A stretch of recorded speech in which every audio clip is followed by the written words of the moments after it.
Hi, good evening. ప్రతి అడుగు తనకు తానే సాగింది వైపు నా మాట విన్నట్టు నేను ఆపలేనంతగా. భయపడకు, అది నిజమే, వస్తుంది మార్పుని కోటి జంతుల్ని నాట్యాలుగా మార్చగా. నన్నింతలా మార్చేందుకు నీకెవ్వరించారు హక్కు?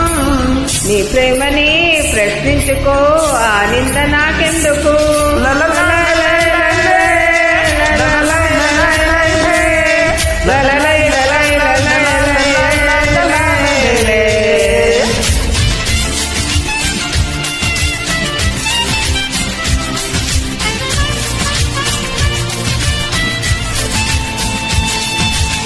నిలువత్తము నిన్ను ఎప్పుడైనా నువ్వు ఎవ్వరు అని అడిగేనా, ఆ చిత్రమే గమనిస్తున్నా కొత్తగా. Thank you.